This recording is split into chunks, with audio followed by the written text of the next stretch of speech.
मित्रों, आज का विषय बड़ा ही संवेदनशील है। क्या नारी की स्वतंत्रता का अर्थ है केवल बाहरी स्वतंत्रता, या फिर उसकी आत्मा, उसकी संस्कृति और उसका मातृत्व ही उसकी सबसे बड़ी शक्ति है? आइए इस गहन यात्रा पर साथ चले। वेदों और उपनिषदों में नारी को शक्ति, आद्या, जगत जननी कहा गया है। ऋग्वेद में उल्लेख मिलता है, यत्र नार्यस्तु पूज्यन्ते रमन्ते तत्र देवताः। जहाँ नारी का सम्मान होता है वहाँ देवता निवास करते हैं। नारी केवल घर की शोभा नहीं बल्कि संस्कृति की आधारशिला रही है। भारतीय संस्कृति में नारी को गृहलक्ष्मी, अन्नपूर्णा, सरस्वती और दुर्गा का रूप माना गया है। उसकी संस्कृति है संस्कार देना, मर्यादा का पालन करना, प्रेम और करुणा का स्रोत बनाना। नारी केवल स्वतंत्र नहीं बल्कि स्वतंत्र होकर भी संयमित रहने का प्रतीक रही है। आधुनिक समाज में कई बार ये मूल स्वरूप खोता जा रहा है। समय के चक्र में नारी को उसकी स्वतंत्र पहचान के लिए संघर्ष करना पड़ा, इसमें कोई संदेह नहीं।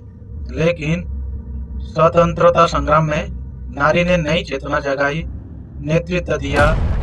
रानी लक्ष्मीबाई, सरोजिनी नायडू जैसे हस्तियां उजागर हुई। स्वतंत्र भारत के संविधान ने समानता और स्वतंत्रता के अधिकार दिए। अनुच्छेद 14 और 15 के तहत आजादी के बाद शिक्षा, अधिकार, समान अवसरों ने नारी को नए पंख दिए। अब नारी डॉक्टर है, वैज्ञानिक है, सैनिक है, यहाँ तक प्रधानमंत्री भी है। लेकिन सवाल उठता है, क्या आधुनिक स्वतंत्रता ने उसे वास्तव में सुख दिया या एक नई दौड़ और तनाव में धकेल दिया?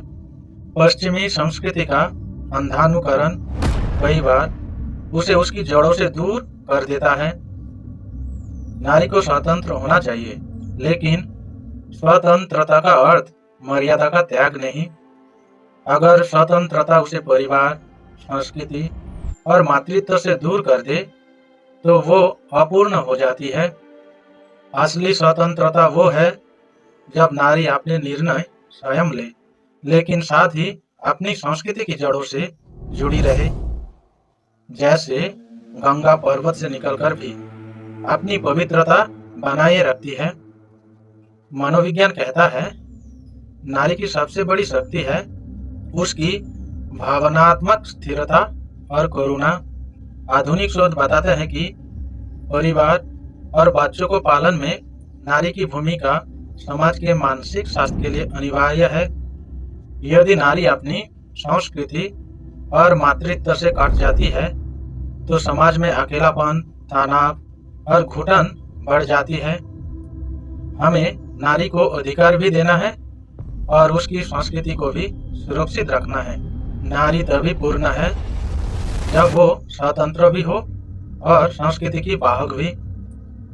माता, बहन, पत्नी, बेटी हर रूप में नारी ईश्वर की करुणा का प्रतिबिंब है। इसलिए आधुनिक नारी को चाहिए कि वो विज्ञान और प्रगति के साथ साथ अपनी जड़ों से भी जुड़ी रहे। मित्रों, नारी स्वतंत्रता का अर्थ है उसे उड़ने के लिए पंख देना, लेकिन नारी की मूल संस्कृति का अर्थ है उन पंखों को दिशा देना। पंख और दिशा दोनों मिलकर ही नारी को पूर्ण बनाते हैं।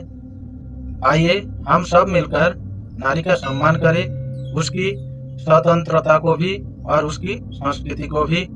मित्रों, अगर आप लोगों को इस वीडियो पसंद आए तो दोस्तों के साथ साझा करें। मिलेंगे किसी नए वीडियो के साथ।